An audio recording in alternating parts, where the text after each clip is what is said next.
with TalkSport's Jet Cunningham, live weekly on NUFC Talk TV, the voice of the Toon Army.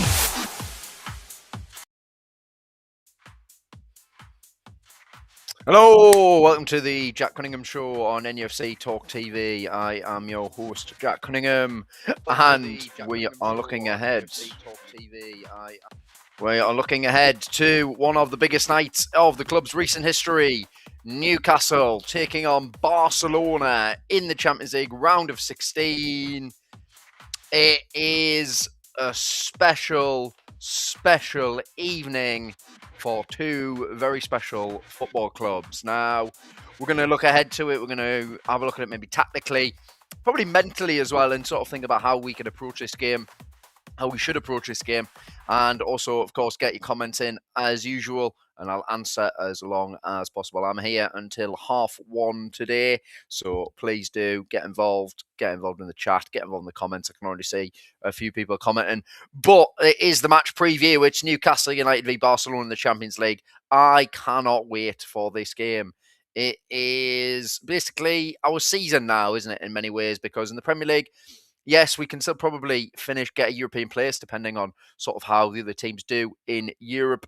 But the way the draw has opened up, Newcastle, if they do manage to get through to the last 16, to the quarterfinal, then a semi-final spot in the Champions League is almost certainly a possibility, with us playing Atletico or Spurs in the next round. Both teams not at the level that they have been for a long, long time. Atletico is still clearly miles better than Tottenham, of course. But first, we have to get past Barcelona. Hansi Flick's Barcelona, who play some of the best football in the world. They have a bona fide star in Lamine Yamal. They have one of the best midfielders in the world in Pedri.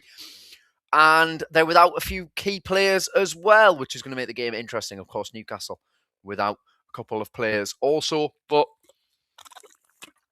overall, it does actually feel like it is evenly poised, weirdly, because what we're good at is what they're bad at, and what they're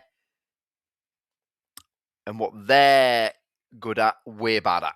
So it is a very much an evenly poised game. Now, personally, I feel like if Newcastle got any chance of getting through to the next round, we have to win tonight. It doesn't matter if it's even just by one goal. Have to win tonight, because Barcelona at the camp now have lost once all year. So we have to win tonight. It's as simple as that. It is a chance for St James's Park to be one of the loudest it's ever been.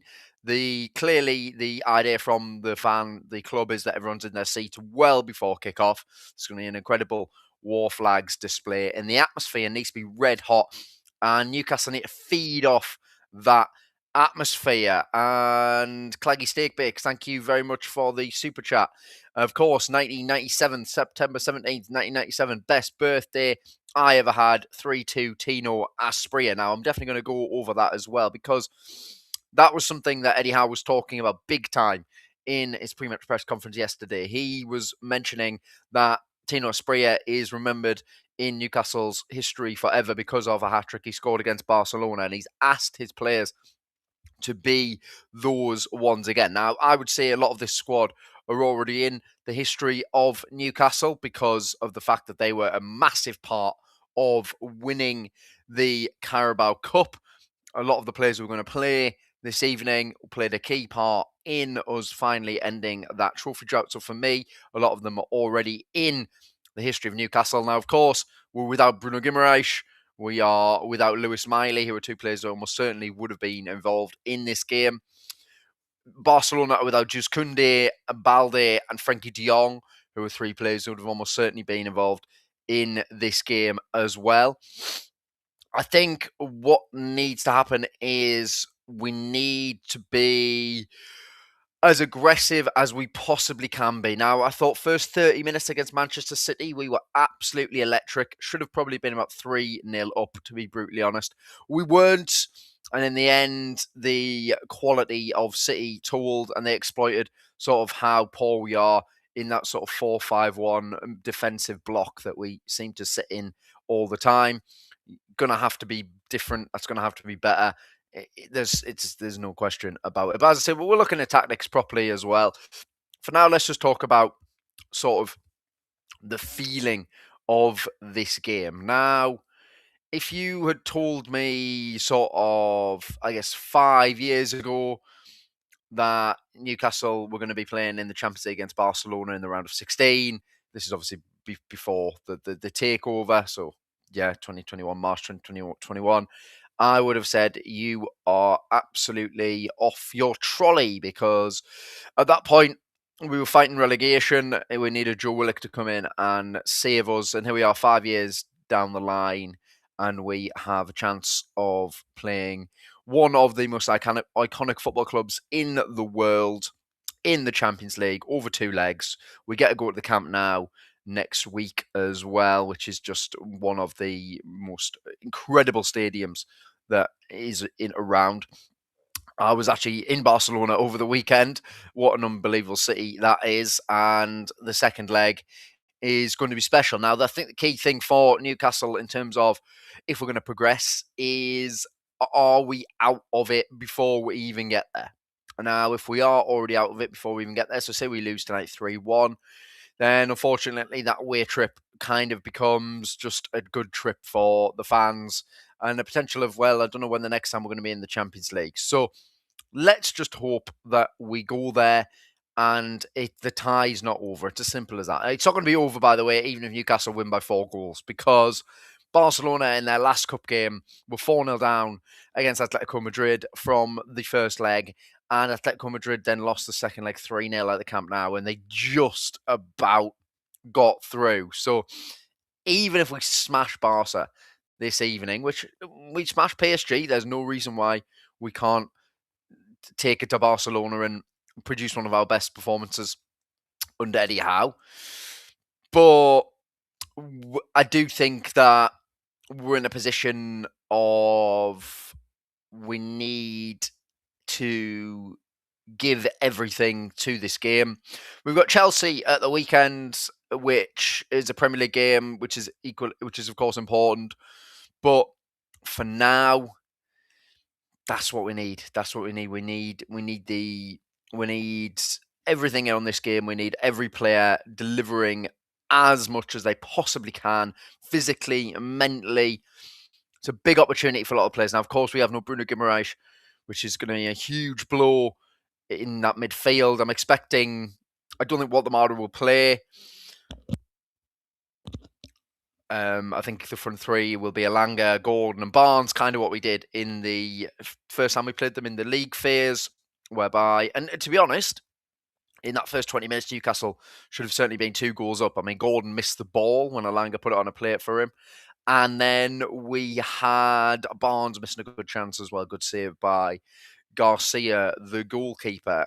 And then from there, I got to be honest, I thought Barcelona, they had their moments in the game, but I didn't think the 2-1 win for them was actually reflective of the match. I thought we deserved something from that game. But tonight it needs to be different. We need to be even better than that. We need to be the best we've played probably all season if we are going to put on a special night for Newcastle fans to remember. And I think that's what the idea needs to be. And Howe's really, really bigged up this game. Really, really bigged it up. Said it's the biggest game in the club's history because of what it represents in the Champions League, and sort of telling his players that you may never get this chance again. Now, we'll touch on those comments a little bit because I saw mixed reactions to it.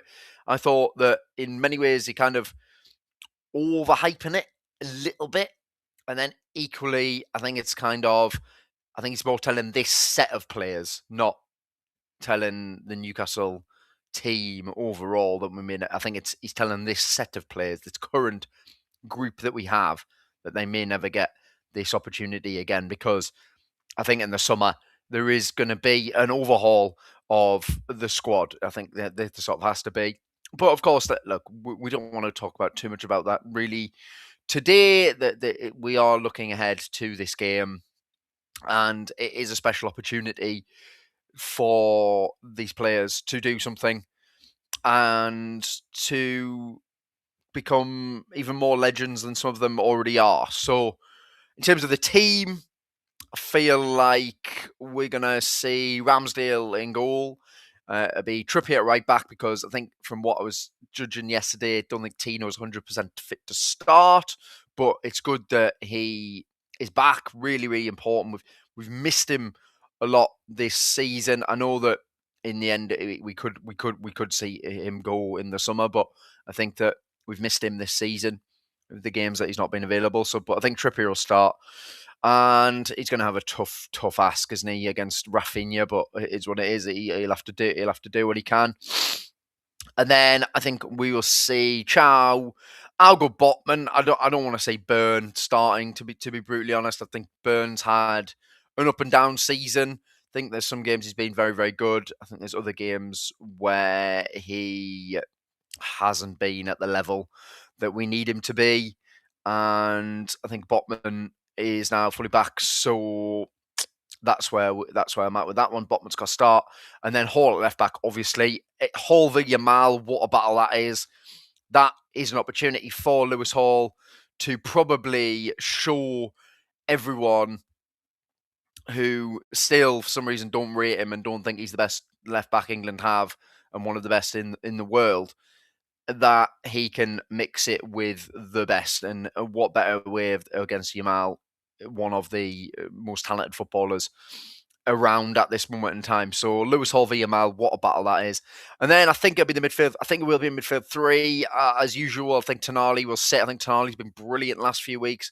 That ball he played through for Barnes on Saturday was unbelievable.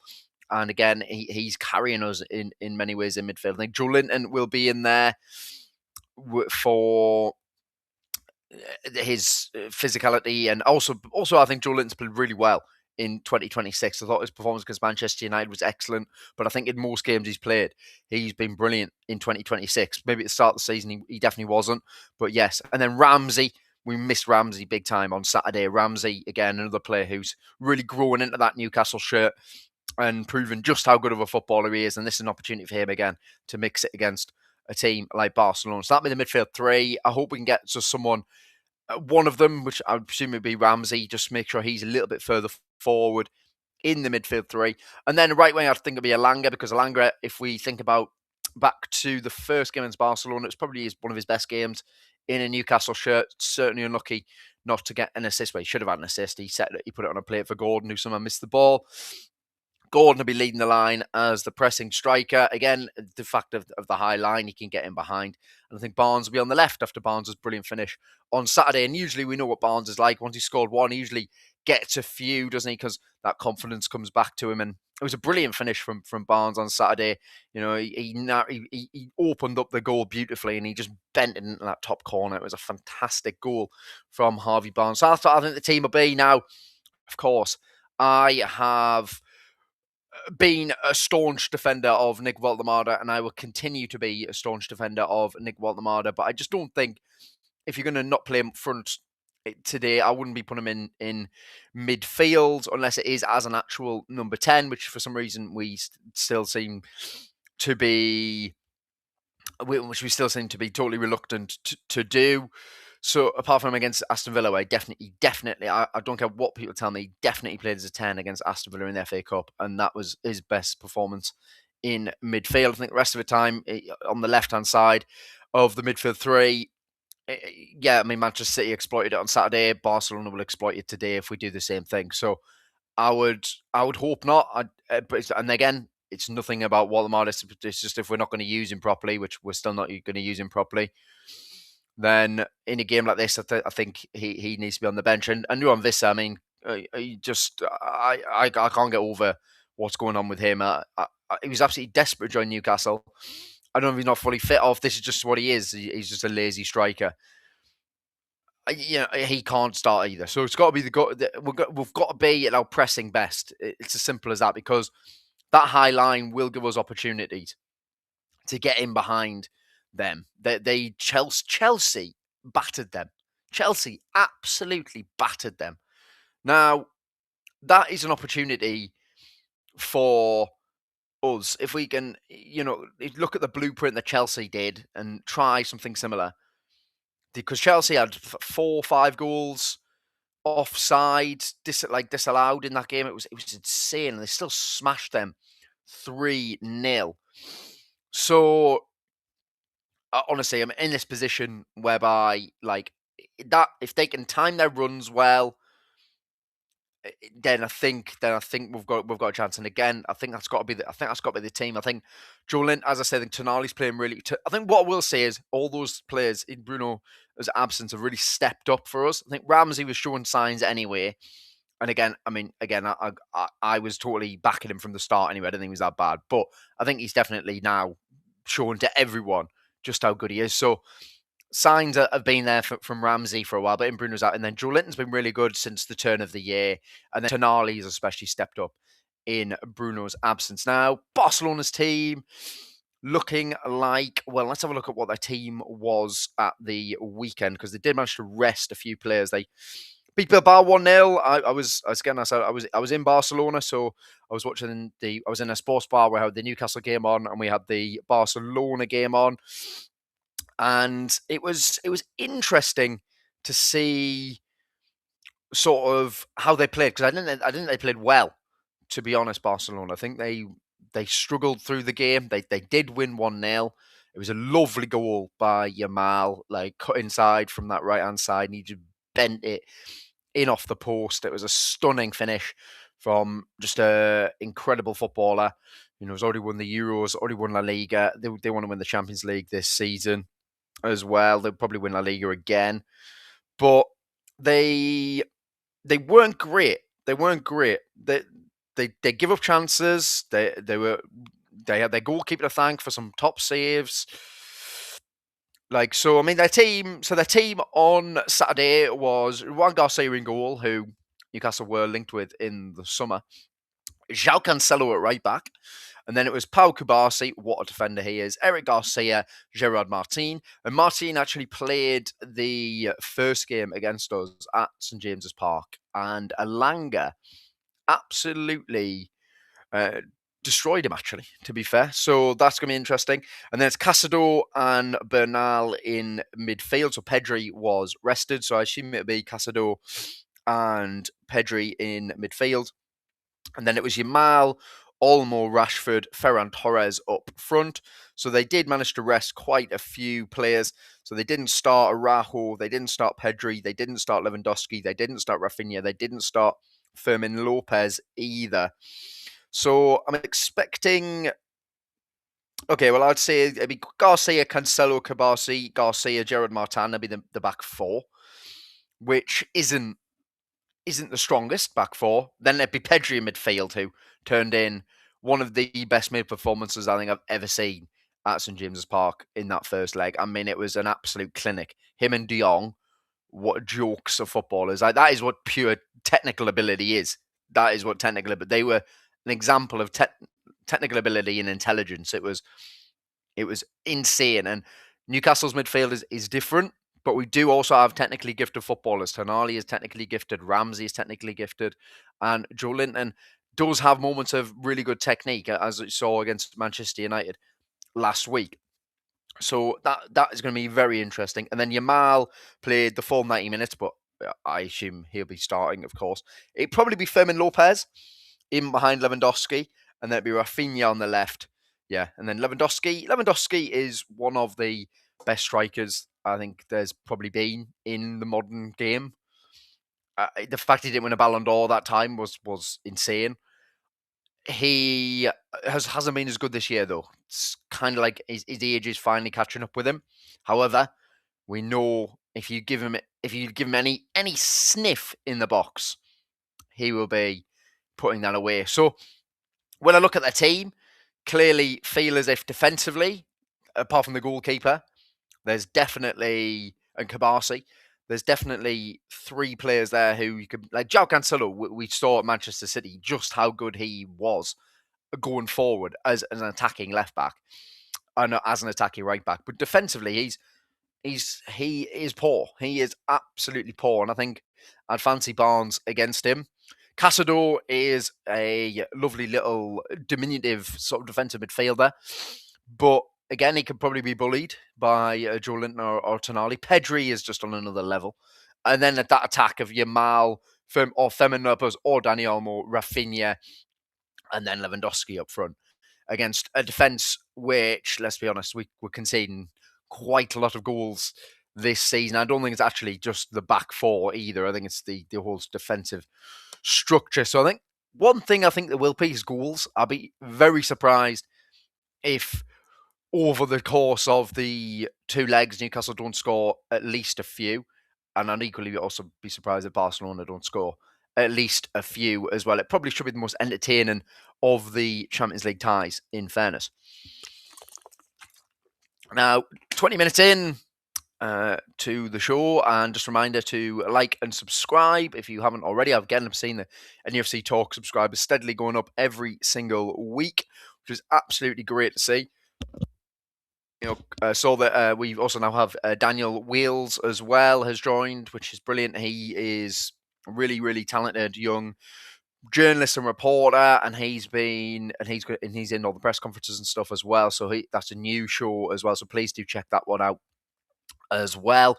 And of course, there's Chris and all the team. They just keep bringing you great Newcastle content, and it's great to see it's starting to get more and more traction with it. And hopefully the channel will keep growing, because fair play to dedication from everyone in with the channel. And of course, if you are listening on the radio, DAB on the radio in the Newcastle and Gateshead areas, please do head over to YouTube, get involved in the comments. And I'm going to actually have a look at a few of the comments now, because that is what we do. Want to keep getting you all involved, of course. Now, people talking about Lamine Yamal. Right, let me have a look for some. But yeah, I mean, end of the day, this is a special evening. Now, okay, I'm saying some stuff about Kieran Trippier and Tino Livramento. So, Trulls, where are you? So, he's saying Big Joe, but he said Tripp should not start Tino. Yeah, look, I think this is an absolutely fair point. I just think personally, I would start Tino Livramento if he's 100% fit. If he's not 100% fit, I don't think we can risk starting him. And for a game, even though it's such a big game, it's so important.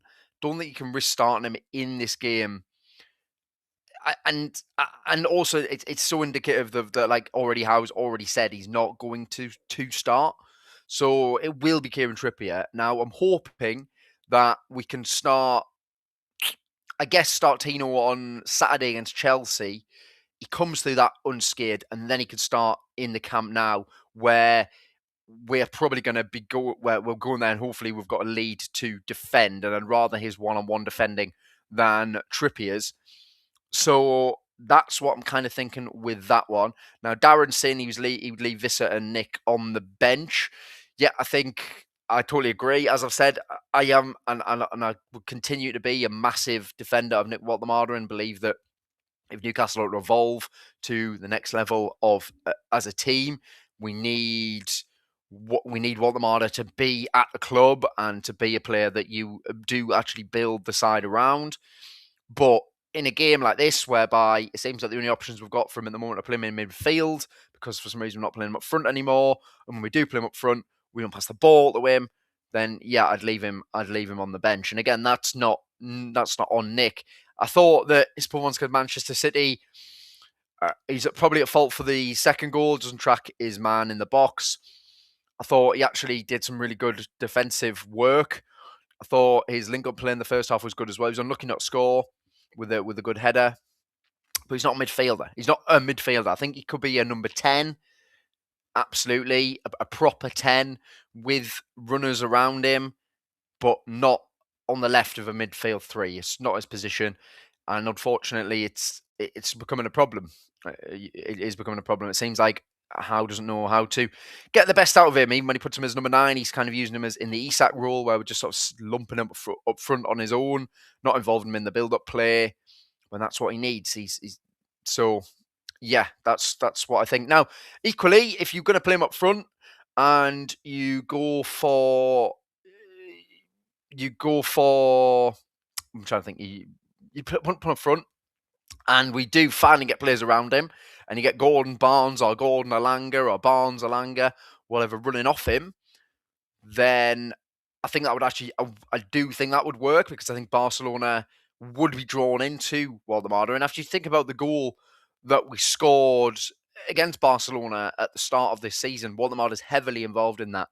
With the ball into his feet, he lays it off, and then it's put into the outward of Murphy, and then Murphy curls it in, and Gordon put it in at the back post.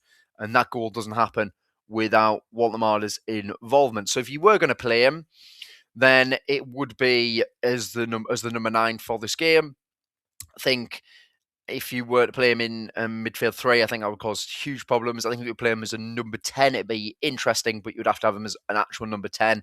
And I'm not sure in a game like this we could actually cover him maybe off the ball. So yeah, that's what I think on Waldemar, which is absolutely fine. Now Tony said he'd go for Dan Burn over Botman.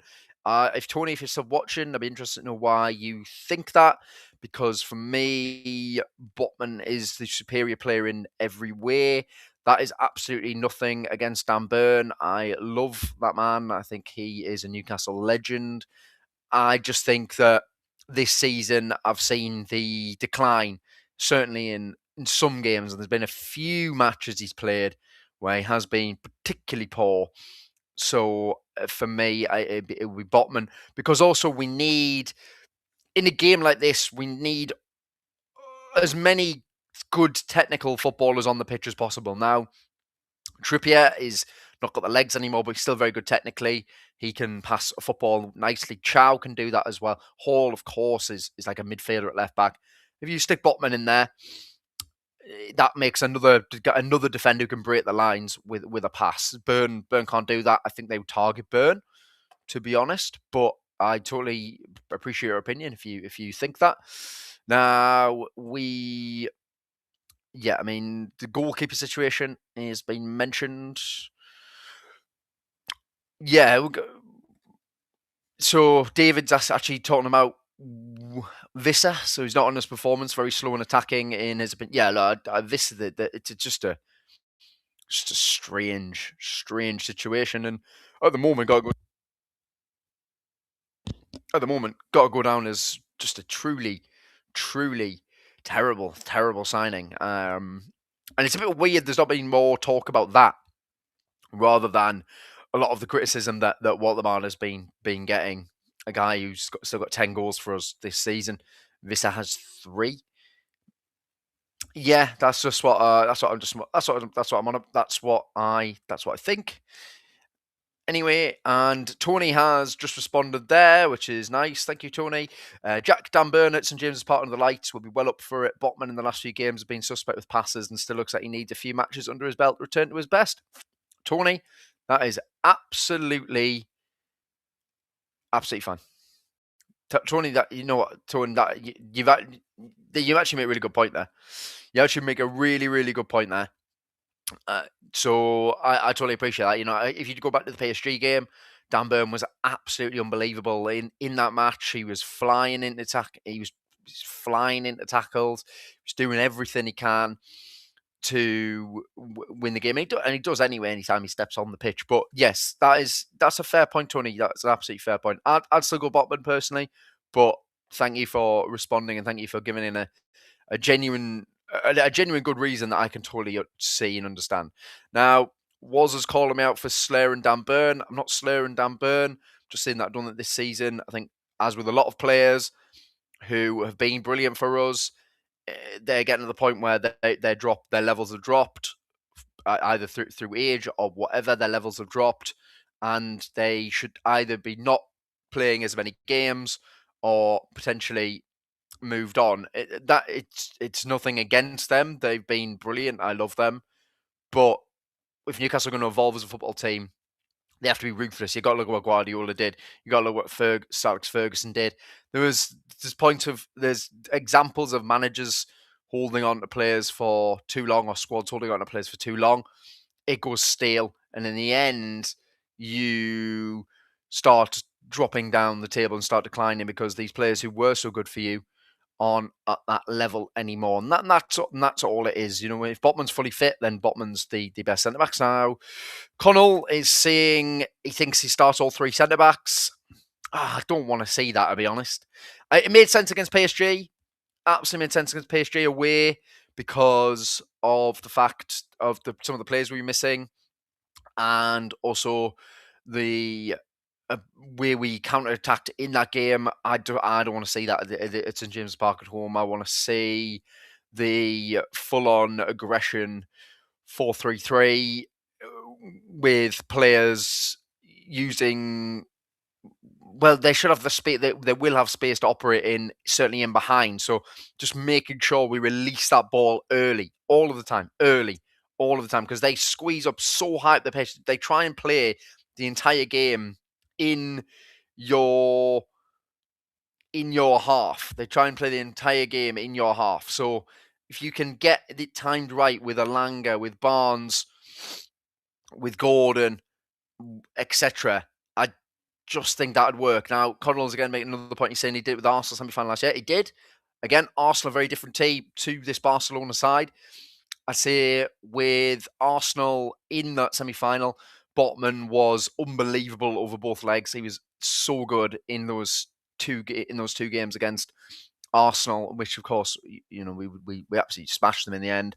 Just think that for this game at home, I think we should do the back four. Away, if we go there with a lead, then I would be more than happy to see the back three. I would be more than happy to see the back three, because I think that on that occasion, you're going to be going there with something to hold on for. And again, the Barcelona play exactly the same way, but there'll be opportunities in behind. And if you play with three centre-backs, that makes sense. But for this game, I wouldn't do it. But totally appreciate your opinion on that one. Now, in terms of, well, let's just think about what this kind of game and what this occasion sort of means to everyone, and what a special sort of thing it is. Now, Newcastle and Barcelona have had a strange history in many ways. They played each other quite a lot of times for the amount of times that Newcastle have been in Europe and the top levels of Europe. Played quite a lot of times. There's a lot of respect between the two fan bases. You see a lot of Barcelona fans always talking highly of Newcastle, and it's hard to not have much respect for Barcelona. They've had some of the greatest footballers who have ever graced the football pitch. Lionel Messi comes to mind, obviously, immediately. But then you've got Xavi, Iniesta, Sergio Busquets. I think that Barcelona team under Pep Guardiola is the best club side I've ever seen. The football they played was on another level. But what I will say is that this Barcelona side isn't at that level. It's not at that level. It's still a very, very good team.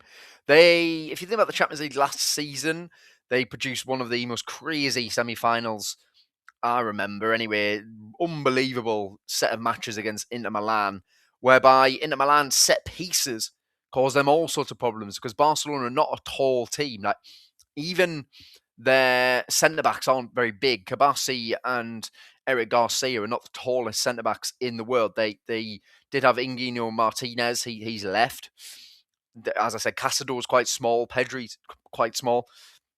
And I saw an interesting statistic, actually, on set pieces and Newcastle. So Newcastle have the best XG from set pieces this season, more than Arsenal. Arsenal are second. Newcastle have actually created the most XG from set pieces this season, which shows that we probably should have scored a few more than we have. Because although I don't advocate XG massively, I do think it has merit, and I think it does show the quality of chances created in many ways. And for Newcastle to have the best XG from set pieces and to not be the top set piece scorers in Europe or in the Premier League or whatever is a bit of an odd one. We have scored a few. We've actually scored quite a few more than I would think than you would think, because I always think when I'm watching Newcastle that we should be much better at set pieces than we are. I mean, there was that game against Everton where there was 3 corners in a row that just didn't beat the first man, and that we can't afford that this evening, and then the away leg as well, because we saw against PSG the carnage we caused from set pieces, long throws, Dan Burn, and maybe that's why Dan Burn will start actually. So, but Botman's very good in the air as well, and Botman scored a couple of goals this season from corners. So that's going to be a huge part of the game, the set pieces. And I think the set piece coach took a lot of stick at the start of the season, but I think that things have improved, and I've seen some good routines. There was one we did against Manchester United. Yeah, there was one we did against Manchester United, which was absolutely brilliant, where Tonali took it from the left-hand side. All the players ran to the near post. Gordon drifted in behind to the far post, and he was just left with a free shot of goal. And he was unlucky that if he'd probably arrived a fraction early, he probably scores because no one had marked him and picked him up. And I thought that was just really clever. And I need to see stuff like that again this evening, because if we do get a lot of set pieces in the match, then we've got to take advantage of them. Really got to take advantage of them, because this is a Barcelona side that is small. And as I say, if you think back to the Champions League semi-final last year, Denzel Dumfries, I remember, scored 2 in the away leg, which was actually at the Olympic Stadium, because the Camp Nou wasn't ready, so it was at the Olympic Stadium. But he scored from 2 corners, and then in the home tie for Inter Milan at the San Siro, remember, Cherby scored as well. So set pieces are a big opportunity. Yeah, so they're a big opportunity in this match. It's as simple as that. Like, we are going to, if you look at the players height for height, if you look at the players height for height, sort of, if we have a little just a brief comparison in my head, I would say you've got Botman and Chow at 6'4". You've got Joe Linton 6'2". Tonali is quite big as well, and then you have potentially Waldemar at 6'6". Of course, Waldemar's not the best in the air, but still, just by being 6'6", he will. Yeah, he will get on the end of certain things, especially against a team this small, Barcelona. Now, if I can't think of any players they've got actually who are well over 6 foot. The side is it is a small side. Robert Lewandowski, probably the only one who comes to mind actually in that sense. So that's going to be a big part of the game, over the big part of the tie. If we whatever corners or free kicks we get, or throws, whatever, and we take advantage of them, we will create chances, and then it's about putting them in the back of the net from those chances. Now, Chow's been brilliant this season from set piece, 5 goals in all competitions, all from set pieces, actually, either loose balls or crashing headers from him. So that's great. As I said, Botman's got a couple. Burn caused all sorts of problems in that away game against PSG in January. So that's going to be, yeah, I just think that this is a huge thing, and it's become a huge thing in football anyway, but particularly against a team who are much physically smaller than us, then you've got to take advantage of it. So be extremely disappointed if I'm sitting here tomorrow or later on tonight and corners are hitting the first man and free kicks are being cleared and everything and things like that. Like, these are opportunities, because Barcelona, player for player, are absolutely better than us. There's no question about it. But what we do have over them is that physicality, and that's going to be a big part of it. Now, of course, the goalkeeper situation, I think that Ramsdale has done more than enough to earn his spot as the number 1, probably from now until the end of the season. In truth, Again, that's a situation that they need sorting out in the summer. But Ramsdale's performance against Manchester United was absolutely brilliant. I thought against Manchester City, I don't think he could do anything about the goals, to be brutally honest. I think that the first goal, more so really good play by. It was a bit like a Wolves City, that, to be honest. Kind of get the byline, put it across, and someone at the back post taps it in, and it was the same 2 times. Ramsdale can do nothing about it. And the third goal, Marmoush's feet and finish are just too quick for him. So I'm not going to blame him for anything of that. And I thought his performance against Man United was absolutely top draw. So I'd really like to see him start. I feel like this is a game that he'll really get himself up for as well. And I just and also again, like, his playing out from the back is important. The fact that he can do it will be important in a match like this. Wazza, thank you for the super chat. Very much appreciated. He's saying a 3-1 or 2-0 to have any chance. Yeah, look, I think that we do need a win. I think we do need a win. I don't think there's any question about that. There needs to be a win. I think even a 1-goal lead, although it's not ideal, I think you go. One thing you know then is you go to the Camp Nou knowing that you have something to hold on for. You could go for the back three. It might invite pressure, but equally, if you play a really quick front three again, you'll cause problems. It's as simple as that. So they just need a win. I think a draw, you're not out the tie. But yeah, I think a draw.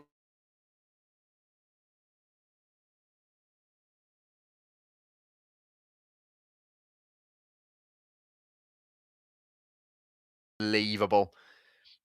I'm not expecting a clean sheet. I'm seeing a few people saying a clean sheet. No, I don't expect a clean sheet whatsoever. But I do think we can get a few goals. Like, these are the games. We are a cup team. The Manchester City game was annoying. It was extremely frustrating. But ultimately, like, it is absolutely fine. Like, I just feel. Well, it's not absolutely fine. I don't want that. It's not absolutely fine that we went out. It was annoying. It was extremely annoying, especially after a great half an hour. But you've got to take the positives from it in the sense of that first half an hour. But there needs to be better defensive structure off the ball. And it's been the case for a while now.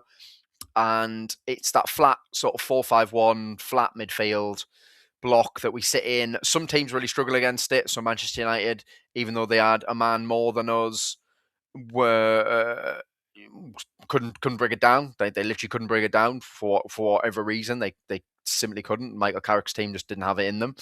But then City were carving through us like it was a joke. Do you know what I mean? So, and Barcelona have those technical players to do that as well. So in those positions when we haven't got the ball, it's going to have to be about being aggressive, I think, more so than anything. Now, the intensity is our identity, is been the mantra sort of again later on in this season. I've known eventually we have to find different ways of playing. Like, I am well. I'm a big subscriber of that. I think that if we're going to become the team that they say that we're going to be by 2030, which I would keep bringing up over and over again because the club said it, then there needs to be a different way of playing. There needs to be a way of breaking down low blocks. But Barcelona are not going to sit. They're not going to sit back and do a low block. Then it's basically about now. It's basically about getting the balance right. It's about being aggressive at the start. I think fast start, winning the ball out the pitch, creating opportunities like that, and then from there, it's about being so switched on the whole time. If you think about the goals that we conceded actually to Barcelona in the game at the start of the season, a banger from Rashford, and then a header from Rashford where if Cher had gone off as he should have done with concussion, I don't think that happens. But apart from that, Nick Pope didn't have all that much to do in the game, and Garcia was actually the busier of the two goalkeepers. So we've already played them. We've already got sort of that idea of the overawed we should have it out of our heads. Now, the only player who didn't play was Yamal, and he, as I've said, he is a genuine superstar footballer. And I think that Newcastle fans who are going should enjoy him, but equally, we're going to whoever's going to the game, you're going to support the team. You're going to watch Newcastle hopefully have a famous night. So don't get too wrapped up in watching Yamal and what have you. Like there'll be plenty of Barcelona fans who are there to enjoy him. So any Newcastle fans who are going really need to lock in on supporting the team. I think that it's got to be gung ho at the start. Like it's got to be aggressive pressing all over the pitch, man to man, in their faces, try and dominate them physically, try and win the ball out the field, and then from there, it's about using set pieces effectively, and also when they do inevitably have a spell of possession, it's about making sure that when we win the ball back, it's just early passes over the top. Don't even think about it. Just literally if it comes into Tonali, he's sort of on the edge of his own area, then just make sure you just ping it over the top of that defense and get the front three onto the end of it. That is what it's got to be. Of course, it's easy me sitting here and saying that, but I do think that we can do that. We can do that, and that will alleviate pressure as well. Just getting the ball back over the top of their defense, because, as I've said, they squeeze so high up. There's other teams who play a high line. This is another level of a high line.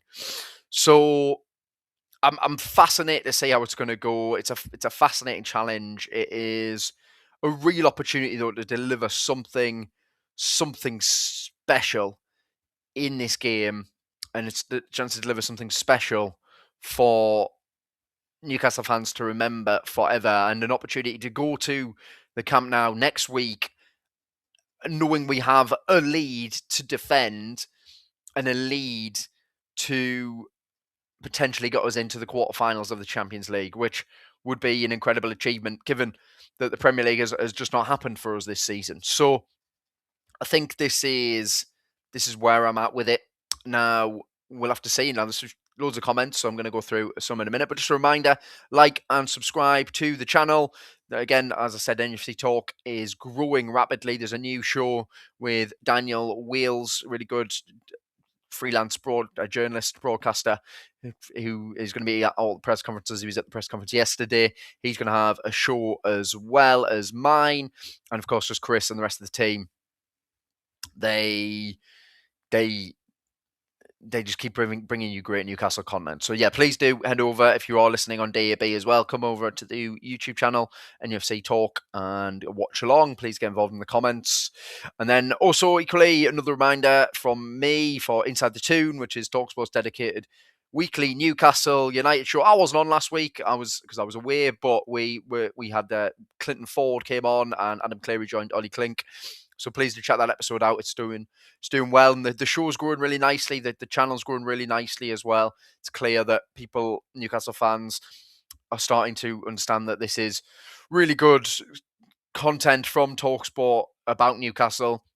It's not maybe the classical sort of stuff that has been in the past. We are all Newcastle fans. We all will give you genuine Newcastle content. You can agree, you can disagree, but I think that people are starting to appreciate now that it is really good. So please do head along and give that a watch, and also like and subscribe to the channel as well. Now, I've got a few questions, so let me go through a few of them. I just need to find them. I think there was something about a clean sheet. I saw that one, but there was another couple ones as well, so I want to try and find those other ones. So, yeah, Connor, has Howe put more pressure on the team since it's the biggest game? Also, the press piling it on. Yeah, interesting question, Connor. I think that I was a bit surprised, to be fair, how much Eddie was hyping it up, because he doesn't really do that. He sort of does it. He's sort of very much like, well, yeah, it's another game by game. And I think he's just trying to get into the players' heads, I guess, the importance of this and just the chance to be a legend. Now, if you have seen a good comparison, which I hope is very similar, is that the first Carabao Cup final, of course, against Manchester United, Newcastle definitely played the occasion rather than the game. And of course, we were hit with Pope getting that red card. We were in bit bad form as well going into the match. We had Karius in goal, and we just didn't really turn up in the final. We're against a Manchester United team who had a Marcus Rashford who was on fire, and we just didn't really turn up it wasn't an awful performance. Manchester United weren't brilliant, but in the end, Man United did deserve to win, and it was pretty devastating for all of us because we waited so long to make a final, and then we just didn't really deliver at Wembley. Now, the last time was against Liverpool was totally different. We even played Liverpool earlier on in the season. We had no Lewis Hall, of course, who didn't play, but Isak missed out with an injury, and we played like a 4-4-2 essentially, almost kind of like a bit of a con, I guess, for Arne Slot. And then Liverpool had that midweek they got knocked out the Champions League by PSG. They were without Trent Alexander-Arnold, who we all know as a footballer is brilliant. You can argue about him defensively, but as a footballer, he's brilliant. He played a huge role in Liverpool winning the Premier League last year. And everything sort of went really well for us in the sense of we turned up, we delivered, some of our players delivered some of their best ever performances in black and white. And 2-1 was a flattering scoreline for Liverpool. It would have been more 4-5-1, would have genuinely been a reflection on the game. So I think that was our biggest game in the club's recent history, to be fair, because it was the chance to rectify what went wrong against Man United, and we did. And we delivered a moment and a day and a week, I guess, that we will all probably never, ever forget. So I did find it interesting just how big he was making it. But I think he understands that as much as Barcelona are a special team, he sees where we can hurt them. And of course, where they can hurt us, but where we can hurt them. And I think that's what the point is. But yeah, they are absolutely piling it on. There is a lot of pressure.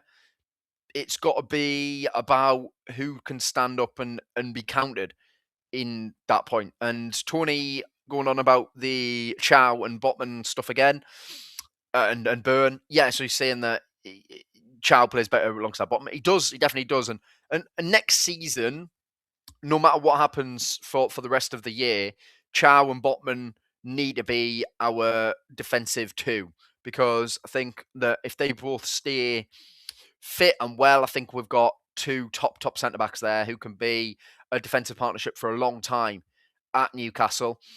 Because Botman, I thought, before the sort of latest, I guess, setback, he was getting back to those 22, 23 levels of just an elite centre-back. There was a few games, I thought, against Aston Villa particularly. I know we lost the match, but I thought he was just amazing in that game. So, yeah, I think that's where I'm at with that one. Now, Connor is also asking, with our poor record of conceding the most goals at home since 1997, can you see us keeping a clean sheet, and do we need to?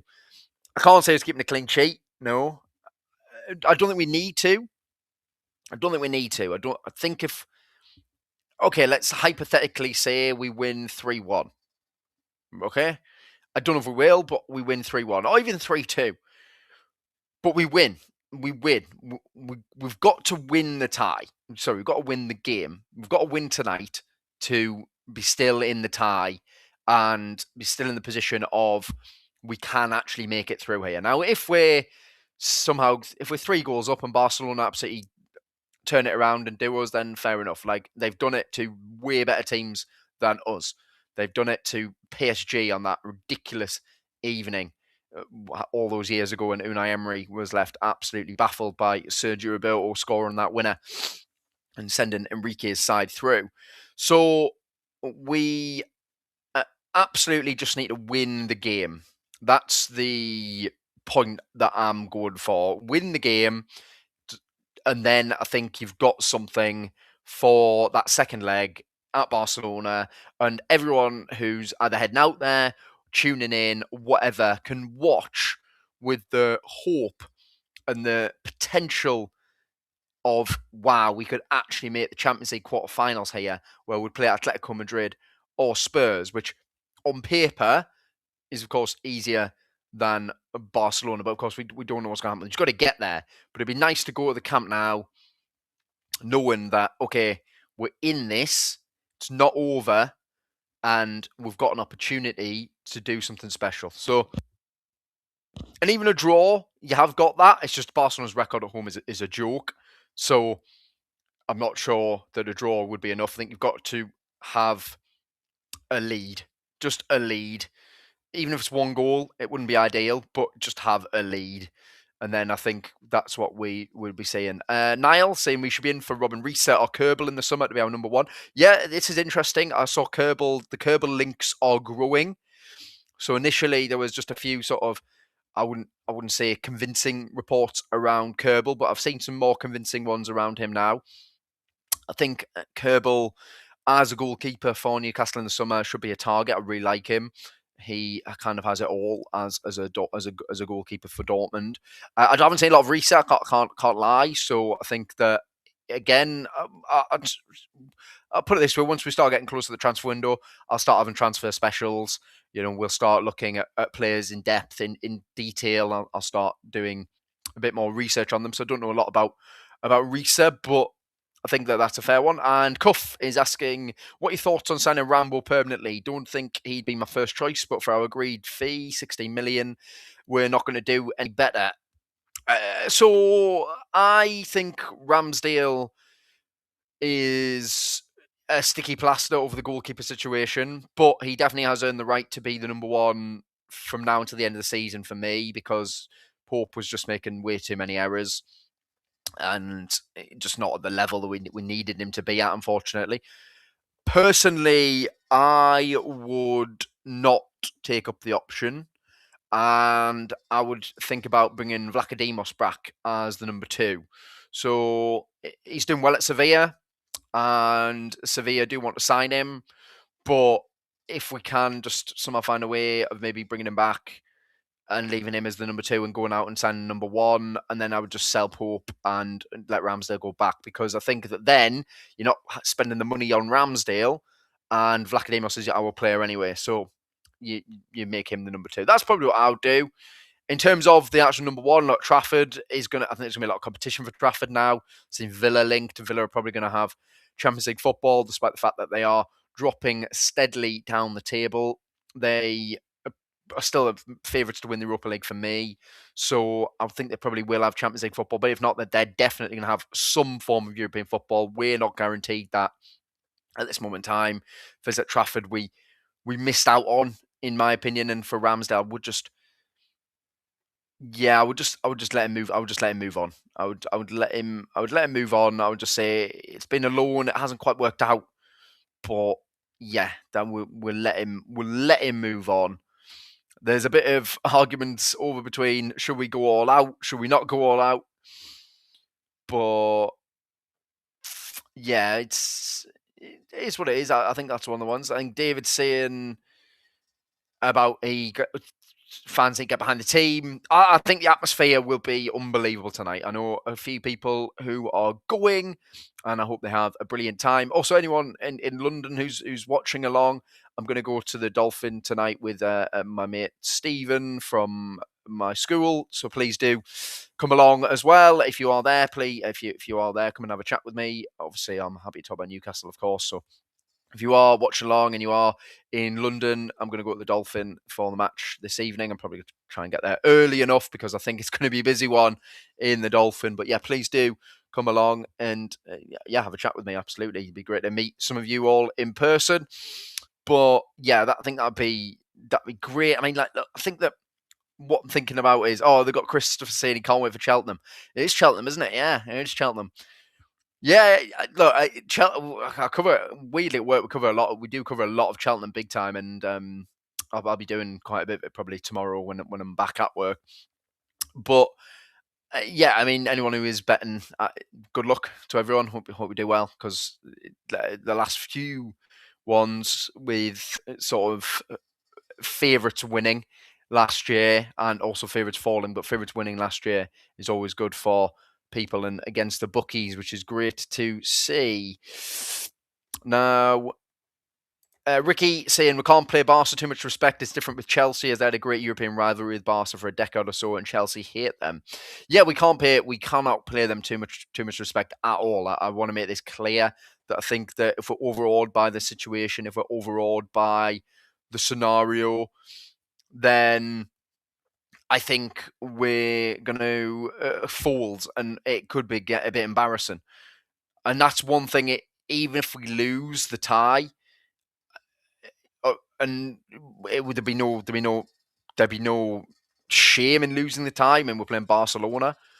But if we do lose the tie, you don't want to be like a kind of a legendary scoreline that we kind of think of when we think of like an Arsenal against Bayern Munich or a Spurs against Bayern Munich.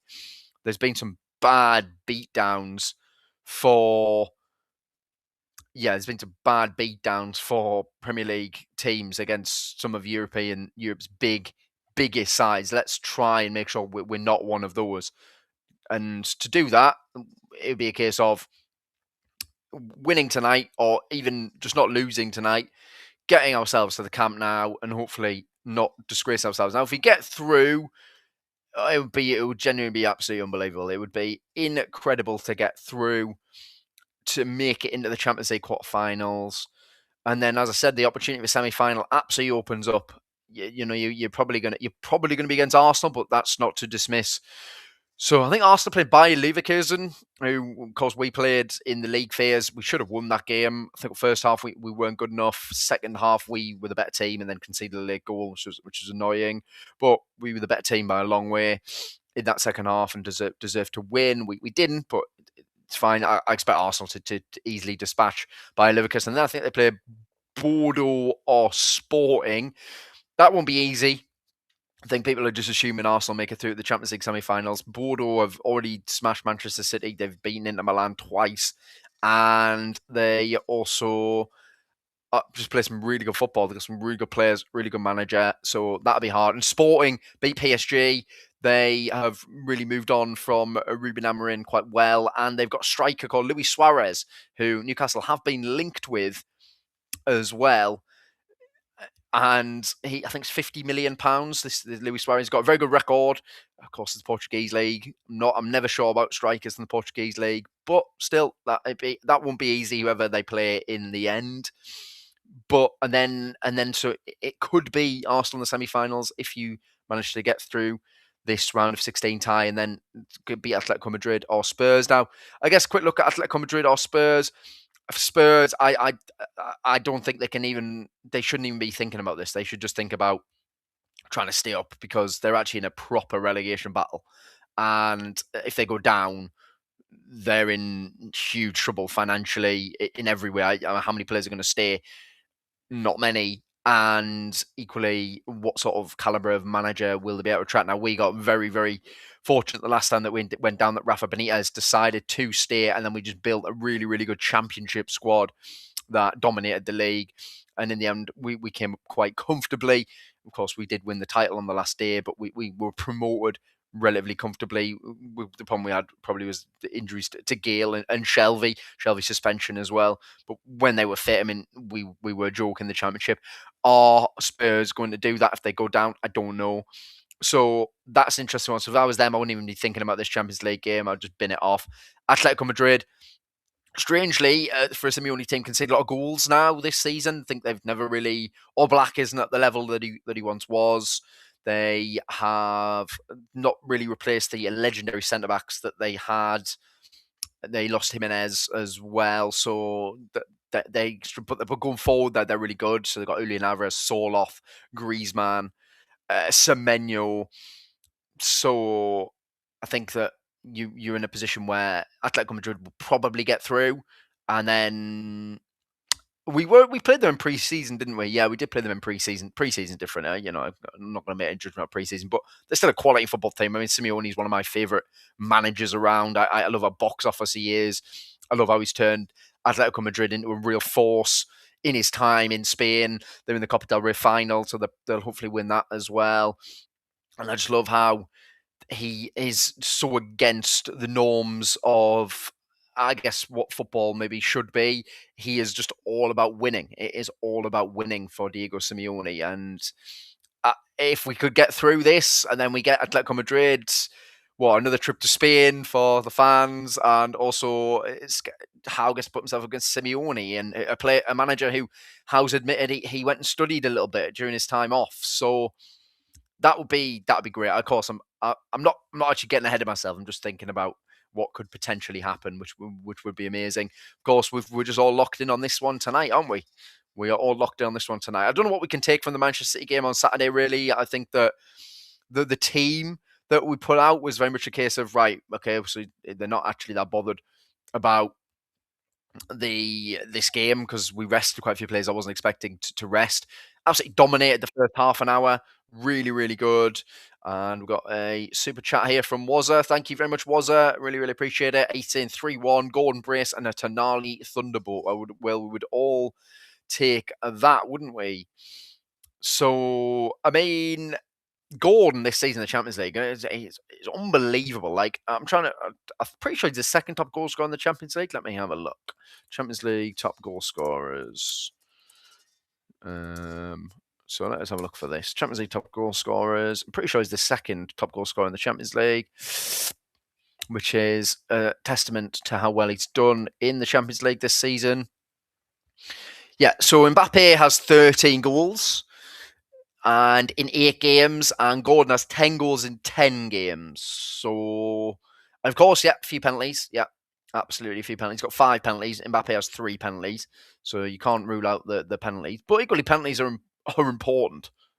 You know, like I know sometimes people dismiss penalties because of like, oh, well, it's just a penalty. But like, if you've got a reliable penalty taker, which Gordon is, I think that shouldn't be dismissed as anything as a load of nonsense. I think that when you've got a player who is excellent from the spot, and when he is stepping up from the spot, you're pretty confident he's going to score. I mean, the thing about Manchester United last week, he did really well to win the penalty, and then he steps up to take it, and I had no nerves whatsoever.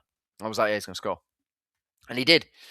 What he's missed, which I will always talk about, is that one against Everton at Goodison Park, where, of course, he was going to miss. Like, he was always going to miss that penalty. I'm not sure he will ever play well against Everton. It seems as if it's just not going to happen for him because he was terrible in that game last Saturday against Everton. Not last Saturday, the Saturday before against Everton.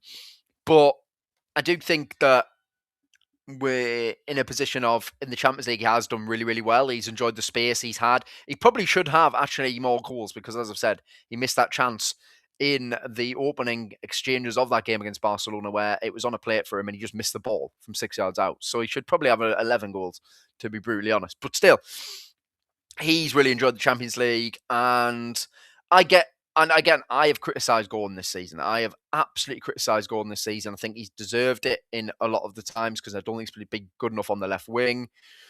But what I'd say is I do think his more recent performances have improved. I think one thing you can never actually accuse him of is lacking work rate, which I saw a few times as well, which I found quite baffling. Thought that, no, you can criticise how he's playing, but I think that Gordon always works hard for the team. He's probably the best pressing winger we have. So I'm expecting Gordon to be on it tonight. I do think he will be. Now, Barnes had a really good Champions League season as well. I think he'll be relishing and feeling confident again after ending his little goal drought. Not like a major goal drought, but his little goal drought. I think this is, just going to double check as well, but I believe this is Harvey Barnes' now joint best goal scoring season, not for Newcastle, but overall as a player, because he has 13 goals this season for Newcastle. Now, in a lot of competitions, of course, in the Premier League, he's got 5, which I suppose you'd want a little bit more. And he has missed opportunities in those games, but he's still probably our best finisher at the club, to be honest, in many ways. So yeah, Barnes this season has 13 goals, and his previous best season was 13 goals for Leicester during 22-23, which is of course the year they went down. So I think that, and then last season Barnes got us 9 goals. Yeah, so then this season he's got 15 goals for us. So Barnes again, 13 goals for us. Sorry, but so Barnes definitely got an opportunity as well to get himself on the score sheet, and I'm sure he'll be feeling confident once more after just getting that one against Manchester City on Saturday. And what a great finish it was as well, like a brilliant goal from Barnes. Got 5 in the Champions League so far this year. And yeah, well, I'm glad we've stopped putting him on the right. That's been good to see. Instead, he has been back on the left. And again, he'll probably be against João Cancelo, which is going to be an interesting battle because João Cancelo is brilliant going forward, but defensively, he is massively suspect. There's a lot of wingers who beat him consistently. So, and one thing Barnes does very well is attack space in behind. So let's see if we can create sort of those same sort of opportunities we managed to get him on Saturday, where you get him in behind, he's running in on goal, and when he's running on goal, I don't know. Again, I don't really feel like he's going to miss. I think it's one thing he's sort of he's just a top finisher. So I'm expecting Gordon and Barnes to be on it, and I think the midfield battle is just. Yeah, the midfield battle is just is huge. Is absolutely huge because Pedri is so good. He is so what a footballer. Like when you talk about what you want from a midfielder, that is what you want from a midfielder, and it's the intelligence, it's the awareness, it's the weight of the pass. So if he wants the ball to be passed backwards from that pass, he'll put it in the direction of that. But if he wants the ball to go forwards, he'll put it in the direction of that as well. It's the care with every single action that he takes. And then he's alongside Casado, who keeps the ball really well as well. But he can absolutely be bullied. He can absolutely be bullied by Joe Linton, Tonali, and Ramsey. They can bully him. They can get on him. And I think that'll be where we can have some joy. As I've said, the defence. So Martin's going to be at left back. He had a really bad time against Alanga in the first game. Alanga very much dealt with him extremely well, caused him a load of problems. And Martin is not Balde. Balde is on another level. Now, Koundé was also brilliant in the first game. He's not playing either. So it'll be Cancelo, as I said, at right back. And then, like the two centre-backs, Kabasi is excellent. He's such a good young defender for how old he is. So good. But I think that he's alongside Eric Garcia, who is a player Manchester City decided wasn't good enough for them and that they binned him off. So, it's a very weirdly, it is a closer tie than you would maybe think it is. It's one of the closer ones, I think. I can see why everyone's still backing Barcelona to go through, of course, because what have we done this season really to justify it, I suppose? Do you know what I mean? What have we really done to justify us potentially believing that we can get through? But these are the type of games that we do perform well in. The Champions League has been the best we've done all year. We've lost 2 Champions League games to Barcelona, but it was a narrow 2-1 defeat. It wasn't like they absolutely smashed us. And again, I think the game, we deserved something out of the game. And the other defeat was Nick Pope having an absolute howler that threw the match when we were comfortably leading 1-0 and probably going to go on and get another one. So, that's what I think of with this. And the Premier League has been rough. It's been extremely rough. But I do want us to take something from that Man United game. Yes, we didn't take it from the City game. In the end, City were too good for us, even though they had loads of changes. But they've just got loads of technically elite footballers, like really, really good attacking players. And Marmoush, oh my God, what has that guy got against Newcastle? We need to sign him. Just need to stop scoring against us. He's got 7 goals against us. In 7. It's ridiculous. It's absolutely ridiculous. He absolutely loves scoring against us. I think he's only scored like 14 goals for City or something. He's got 7 against us. So when Marmoush, whenever I see him on the field now against us, so we've lost that game. We've lost that game then because he is a joke against Newcastle. I don't know what it is. But from the City game, I was disappointed. Of course, I was disappointed because the FA Cup was an opportunity. Now, of course, I saw the draw last night. They got Liverpool. I mean, that's just ridiculous, isn't it? But so we would have got Liverpool. Meanwhile, you got Chelsea getting Port Vale. Who did Port Vale beat? Oh yeah, it was Sunderland, wasn't it? Oh yeah. Bottom of League One, Port Vale beat Sunderland. Yes, of course it was. Yeah. Now that game's coming up soon as well. Honestly, the game's so big constantly. Just we've got Chelsea on Saturday, which we never do well at, and then we've got the second leg in the Camp Nou next week, and then on Saturday, the Sunday we got the derby. I mean, the games are big. They're coming thick and fast, and it probably be make or break for the season, really. If we get to after the derby, so say 23rd of March, and Newcastle have picked up, well, let's just say we win the derby, we lose Chelsea, win the derby. So we're on 42 points, and we've actually got past Barcelona in the Champions League. Well, then that sets up a lovely last 2 months.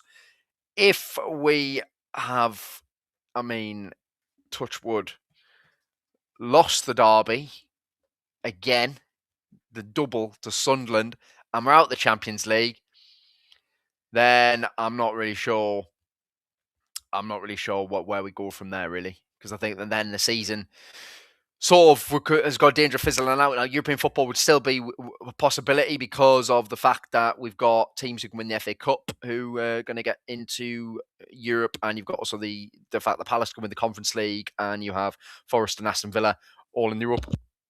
Although by that point they might not be, because of course they would have all played their ties as well. So we'll have more of an idea of how many. We'll have more of an idea of how many European teams will be in it. But you dread to think what will actually happen if we do go out and then lose to Sunderland as well. Because I think that the feeling against Howe, which again is already very much, I think, getting split now, and I think it'll turn against him, and a lot of it'll be his fault, and a lot of it'll be the board's fault. It's I saw an article from Oliver Holtz in the Daily Mail, sort of blaming the Saudi owners and the ownership, and I felt like it lacked the nuance, to be honest, because I think that they absolutely deserve criticism, but there's a lot of things happening this season that are on Eddie, and Eddie needs to resolve, particularly the Waldemar situation, and also sort of the defensive structure off the ball, which just is too easy to play against. So yeah, we're a very, very we're on a knife edge here, and the season could go one of two ways, and we all want it to go the positive way, not because it's all about, yes, it'll be good for Eddie Howe, it'd be good for Newcastle United, and that's what actually matters. So yeah, that's good. Right, let's have a look at some more comments, and then we will wrap it up. Oh, Kenny asking why Joey Barton was arrested. Yeah, I saw this. So I believe he has been arrested after an altercation at a golf club. Him and another man. Don't actually know what the situation is. There's something saying it was self-defense, so I'm not going to say any more on that. But yeah, fair enough. I got Lee saying Barcelona are getting battered. I like that, Lee. Good positivity. I really, really like that. And let's. That's what you want to see. That's what I really want to. That's what I great to see, actually, from this Newcastle fan, Lee, here, saying we are going into this game feeling. Yeah, brilliant. That's great stuff. Oh, right. Connor. Right. Oh, Connor, breaking. Barca's been granted to expand capacity 62,000, which means extra tickets available for NUFC to 3,100. That's brilliant. I saw they were still trying to negotiate that, so I'll have a look at that afterwards. But that's great, Connor, if that's true. Absolutely cracking. 3,000 Geordies in the camp now, hopefully watching a unbelievable evening. It could be unbelievable, and I'm going. I got a ticket. I'm going. I'm going. I'm very excited. But yeah, because again, it's never thought, and it's something I never thought I'd ever see. So to get the chance to go is brilliant, and I'm gonna have a great time in Barca again.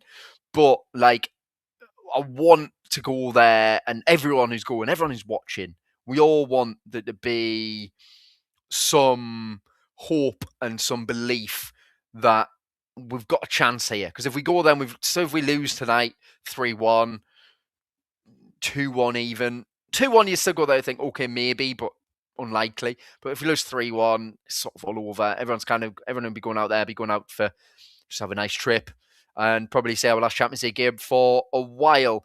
It'd be brilliant to go there with something to hold on for, something to know that we have an opportunity here to make it through to the next round of the Champions League and create a potentially very, very special season for the club, because the draw has opened up for us in the sense of if we're looking ahead all the way to Arsenal potentially in the semi-final. Arsenal don't like playing Newcastle's Eddie Howe. We've got a good record against them. We just destroyed them in the Carabao Cup over 2 legs last season. It'd be fascinating to see if we could get to that position. They are different this season, but they are dragging their feet over the line, aren't they? And I don't blame them. I don't blame them, by the way. I think that a lot of criticism over their style of players is a bit disingenuous, because how many times we used to criticise Arsenal for playing good football and then not being able to go to Stamford Bridge and win, not being able to go to Anfield and win, not being able to go to the Etihad and win, just getting absolutely battered off those teams. But now they have a team full of leaders, a team full of winners, and they're doing everything they can to get over the line. They'll probably win a trophy this season. It'd be insane if they didn't from this point. But yeah, if we end up getting the semi-final and we end up playing them, then honestly, who knows? But we're a long way from that. We've got 2 legs against Barcelona, first of all, and we just need to win tonight. We need a win this evening.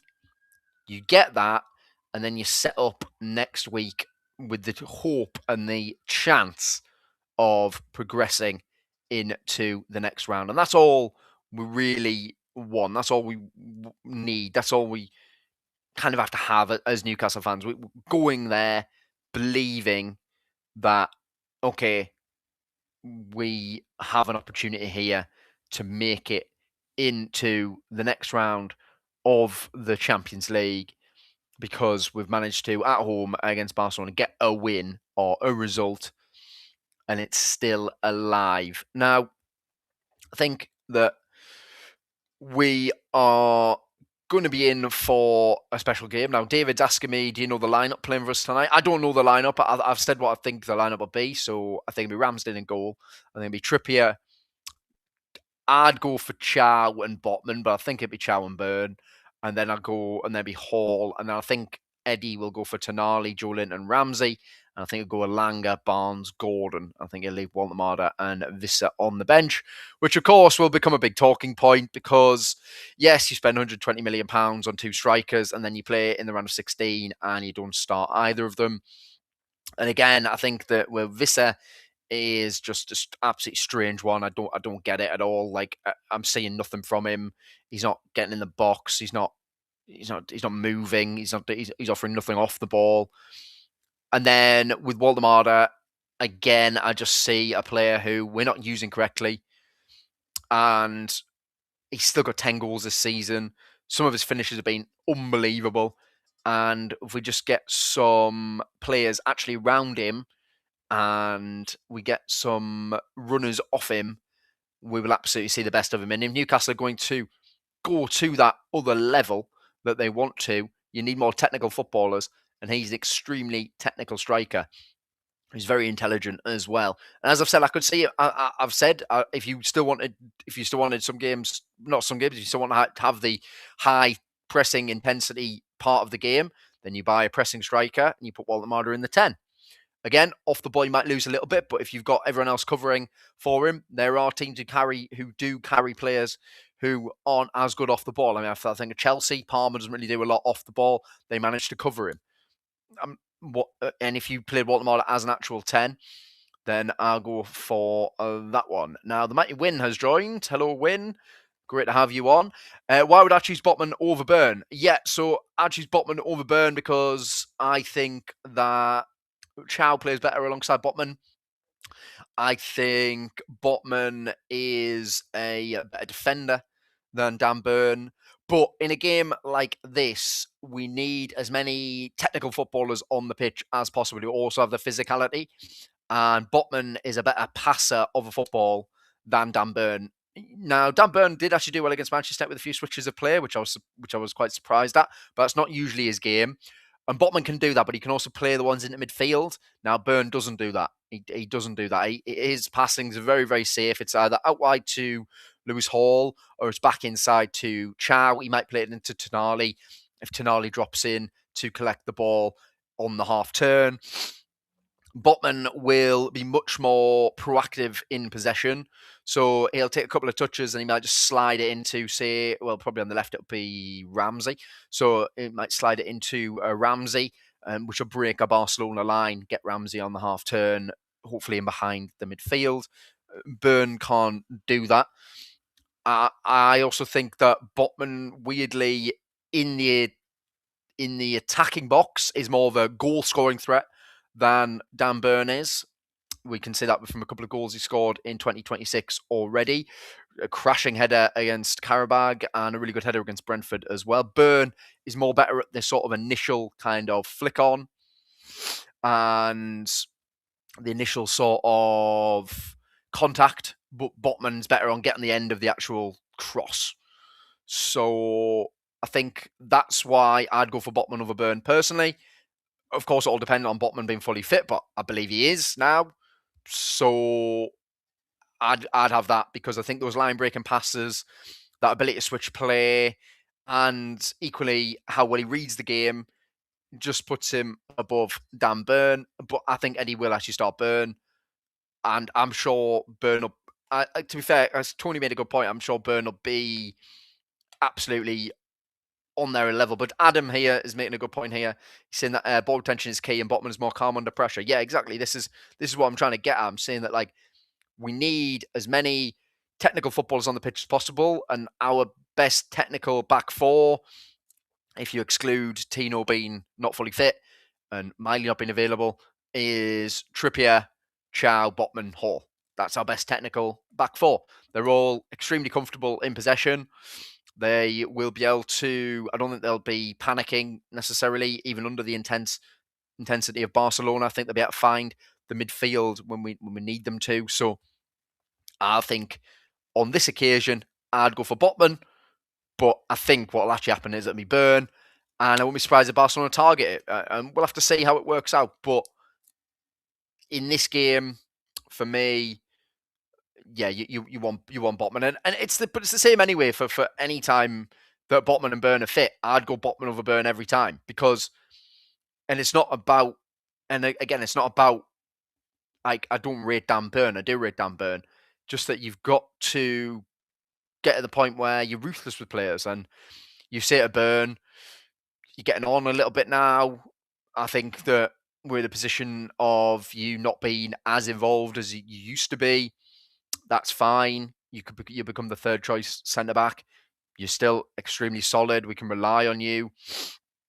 But I think that we can't have you starting all of these big games anymore because Botman is a better player. It's as simple as that. Again, nothing against Dan Burn. Absolutely nothing against him. It's just got to the point where we're and again, I'm saying nothing against him. I love him. He's a legend. And he scored a goal in the cup final, and he scored in the Champions League, and he's done everything for this club, everything. But we're at that point now where, yeah, don't say it. Now, Kenny saying he's Gordon's doing an Espria. Yeah, I mean that'd be amazing, wouldn't it? That would be amazing. That would be amazing. I can say that, and it is an opportunity here. This is an opportunity for someone or a set of players to create their moment in the Champions League wearing the black and white of Newcastle United. And we talked about in the same way Tino Asprilla is, because that's too old for me. But of course I know it and I've seen it, and he is an icon because of that moment. And and when he's lifting his shirt on the flag, you know, that is something that will live in the memory of ever. But that's what, and that's where I'm at with that one. I think that Wynn's made another point actually. So how are you doing, Wynn? So why would Walt up front tonight be any different to him being there for the majority of the season? He doesn't get the support you want because he doesn't press, no mobility. Yeah, I mean, look, I still think that the problem you've got is that you can have other players who press. You can, if you can put in a position where Walter Marder, you can get the you can get the best. You can get the best out of him. You will get the best out of him if you get players around him and you get runners off him. And it's as simple as that. Now, I understand off the ball stuff is so big for Eddie Howe. I get it. But ultimately, you've got to get to the point where you evolve as a team and you find other ways of playing. Haaland doesn't really press. Isak for Liverpool when he comes back, even when he was playing, doesn't really press. For Newcastle, there's some games he didn't really press either, by the way. There was quite a few games where he didn't press either. So, like, that's what I'm thinking with the Waldemar thing. I'll be a debate that runs and runs and runs. And to be brutally honest, I do think we will. Unfortunately, I think that if they decide if Eddie stays in the summer, which I think is still dependent on numerous things that happen in the rest of the season, I think he will go. Waldemar will leave, which I think would be a mistake. But he doesn't fit, or Eddie Howe can't work out how to use him. Again, I think it'd be a mistake. I don't want to see that. But for tonight, I wouldn't start him. Because of the way that we need to play in this game. As I said, there'll be question marks raised. If you're going to put him in the left of midfield 3, you'll make him look really poor, especially against a team who are going to exploit that space in behind. So, look, that's where. But look, the Waldemar debate will rumble on. It'll rumble on. I mean, even in the group chats, it's split down the middle. You either rate him, you don't. There seems to be no, and that's fine. But he's a player who splits the fan base. As simple as that. And unfortunately, he could end up leaving. Now, unfortunately, I've got to go now. But thank you very much, everyone, for joining. I realise that Still Bad Dad has just joined right at the end. He said that his missus wanted to go shopping. His choice was watch me or a divorce. Well, you probably made the right decision. Right, let's hope for a brilliant, unforgettable evening for Newcastle. Let's hope this is one of the best nights that we ever have supporting Newcastle. And it sets up going there next week and it delivers and it lets us have a chance of making it through to the next round of the Champions League. That's all we need. We need a win tonight and a chance of going through. But let's just hope for the best. However, lads,